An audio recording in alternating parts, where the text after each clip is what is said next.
In the north of England, a land of big adventures awaits. From eye-opening attractions to beautiful remote landscapes, characterful houses to rugged coastlines, and the warm welcome of picturesque villages. There's memorable experiences to be had, incredible discoveries at every turn, and even a few special surprises along the way. Ocean in the ocean. A place full of so much fun. In the least densely populated county in England, this is Northumberland. If you're looking for nature, then the fishing village of Sea Houses is the place to go, as it is here where you can hop on a boat and witness the most exciting seabird colonies in the UK. We've got a little sheep here by the coast. Nice and snuggy. Yeah, it's all happening this morning. So making our journey across what looks a bit like choppy seas this morning. Well, not too bad, bit of sunshine actually. Our destination is just behind us, the Farne Islands. You see it? Yeah! Yay! Yeah. And even on the mainland, there's a taster of what's to come, with oyster catchers aplenty, enjoying the rock pools. Inner Farne is managed by the National Trust, and once the landing fee is paid, you'll receive a wristband for entry. Getting your lunges ready. There are many different boat trip companies to travel with, and we went on Billy Shields. Got our ticket. And there's a warm welcome to meet you. Here we are. Are you excited? We're on a boat. Off we go. Leaving the harbour walls behind us, we were off into the open sea to enjoy the 3-hour trip. Up and down. Ocean in the ocean. First, we were heading on a cruise around all the Farne Islands. Hold on to your hat. And if you're lucky, you might see some spectacular nature en route. We saw these dolphins on a previous visit to the Farne Islands, and along with the sight of the amazing birds, there's so many reasons to make this a trip worth doing again and again. Can you see the shags at the top? With a long neck and being dark, they're hard to miss. And with rockier shorelines, birds such as oyster catchers can be found on the move. Can you see the seals? Depending on the tide, there are 15 to 20 islands in total. And as we approached Brownsman Island, we had our first encounters up close with the grey seals. You see the seals? Each time just passing by the islands, the tropical seals. From top life, expectancy of around 30 to 35 years. The very dog-like facial features. Their closest near relative is actually a bear. Can you see the seals? The cruise even takes you past the eye-opening Longstone Lighthouse. Exciting. Can you spot the razorbills? Razorbills are a North Atlantic colonial bird and have an aquatic lifestyle. They only come to land in order to breed and nest along coastal cliffs, which is why you're likely to get a great view from a boat. It was time to make our way to Inner Farne, ready to explore. We're on the island now, Charlotte. Wow. So Inner Farne has been closed since 2022. Back open for this year. Let's see what we can see. Back on dry land. So following this boardwalk all the way around, there'll be lots of little stations, sort of stop and see the birds as you go walking around the island. Inner Farne is the largest of the collection of islands at 16 acres in size, and it is also the closest to the mainland. You see, the boardwalk enables you to get up close to the birds, whilst also not disturbing them. There's lots of opportunities to get photos and take everything in, and perhaps a family photo or two as well. You could be faced with the empty nests of previous visitors like puffins, ready for their return, or jam-packed cliffs of razorbills setting up their nests. And you certainly can't miss the magnificent Fortress Bamber Castle in the distance. Oh, big tune as we get on the boat back. Did you have a nice time? Yeah. There's been plenty of birds, hasn't there? And lots of seals. Oh yeah, we saw loads of seals, didn't we? Yeah. An eye-opening boat trip adventure to appreciate some of the most incredible nature you can see. Back on the mainland, and not far from Sea Houses, is the magical and mysterious world of Lilidorei. Let's go! Oh, what's in there? No idea. Oh, a secret back entrance. Whoa. This way. In the grounds of Alnwick Castle, there's so much to enjoy, from the mesmerising treehouse restaurant to the glorious gardens, but nothing is more enticing than a visit to one of the biggest play structures in the world. Lilidorei awaits.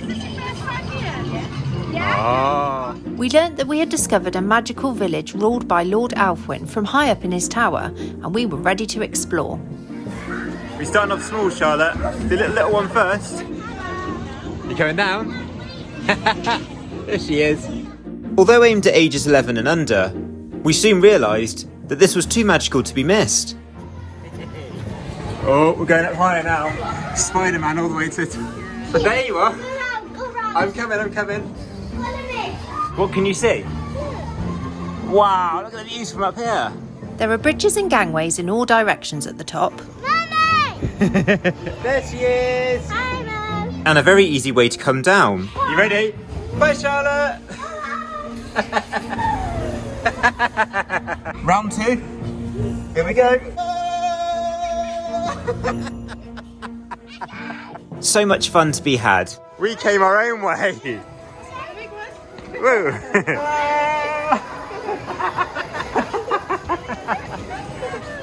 Whoop.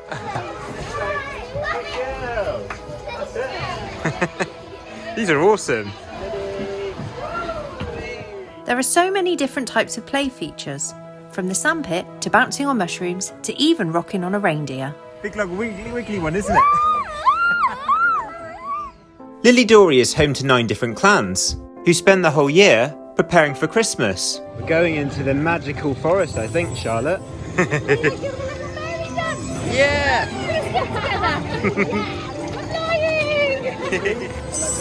The magic had begun at the wishing tree before starting to find the clans in the village. From pixies, Hobgoblins. elves, and the land of the trolls. Wow!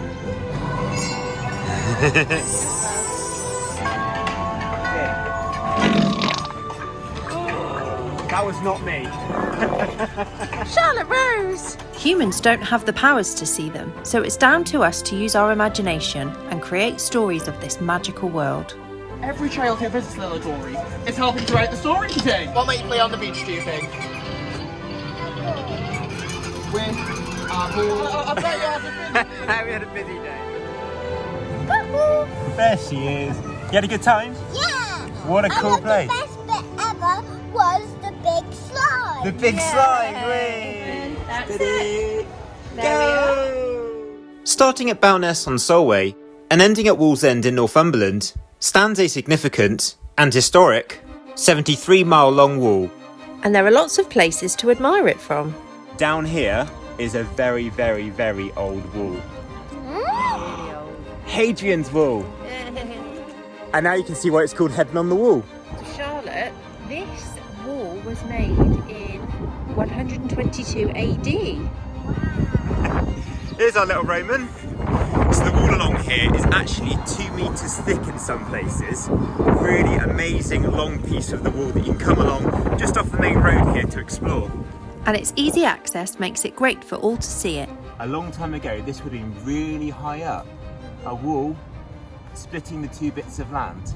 And the Romans did it. How can it stick together? Maybe they found did it on the floor and then they... Hadrian, the Roman emperor, in 117 AD, set to create this wall to separate Roman and barbarian territories. And from it being built in 122 AD, it's remarkable to still be able to stand next to a section of it.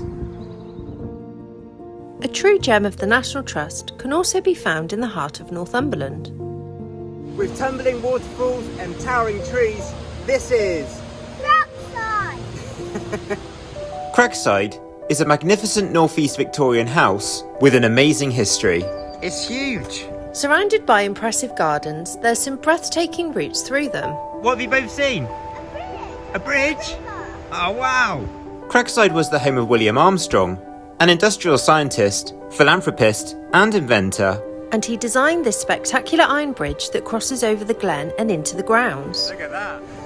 It has been claimed that Armstrong planted over 7 million trees in the gardens and parkland. And recently, a Scots pine in the grounds was confirmed as the tallest native conifer in the UK. And you can understand why. See who's the tallest? It's me the tallest or him the tallest? The tree? Check the size. Okay. Ooh. Which one is it? I think it's the tree. Ah! Here she comes. I've got you a lovely sunny spot in the formal garden.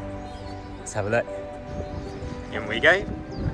Flowers, look, ta-da! The gardens are listed as Grade 1, and you can certainly witness the changing seasons here. Different colours can be found in the flower beds, and it was daffodils galore on our arrival, with lots of benches to rest and take it all in. Passing the clock tower, it was time to explore the house. All the way back up. I think it's called Cragside because it's on the side of a crag. The house actually sits on a rocky outcrop. All these stones and rocks all the way around the side of the house. Makes it a nice adventure as you're coming up from the bottom. So in the house, Charlotte, there's lots of buttons to press. I'm going to press this button. And on our arrival, Charlotte was set a challenge to find bunnies hidden in different rooms of the house. Lord and Lady Armstrong had big visions for their dream home and worked with era-defining architect Norman Shaw to bring it to life. One of William's experiments was a hydraulic lift that moved up and down the house from water entering the cylinder in the basement. Hello. The Armstrongs and Shaw worked to transform the house over 25 years from a modest fishing lodge to a luxury fantasy castle. Its interiors were decorated with wallpaper and exotic fabrics and contemporary art. One of the final additions was the drawing room, complete with a 10-ton marble fireplace, ready to entertain guests. Every week they vacuum 5 miles around this house. In a month they cover 20 miles. I am never moaning about hoovering again. One of our favourite highlights of the house was the laboratory, which has interactive reconstructions of Armstrong's experiments. We found all the bunnies, didn't we? Thank you. There's your sticker. We ended our day by driving out into the estate. Here we go. And the journey starts by this unique approach straight past the front door of the house. So we're currently driving the carriage drive, which would mean the route that all the carriages, Charlotte, came up towards the house. There's 40 miles of lakeside and woodland walks to explore. And of course, a brilliant adventure playground, which Charlotte loved. Certainly a wonderful place to visit and enjoy throughout the different seasons. Northumberland is known for having some of the most quiet and beautiful beaches in the country, so it's always worth a visit to one. Or stand your feet. In any weather. And Embleton Bay is a perfect option to head to. Here it is. Wow. Oh, sandy hands. The amazing thing about these beaches is they're so empty. Situated on the North Sea, this glorious beach is overlooked by the ruins of the 14th century fortification, Dunstanburgh Castle. What are you up to? I'm going to play with my kite today. Yeah! Are we ready to fly a kite? Yeah. We just about caught the wind on our first attempt, and we certainly had all the space to try, with no one about at all.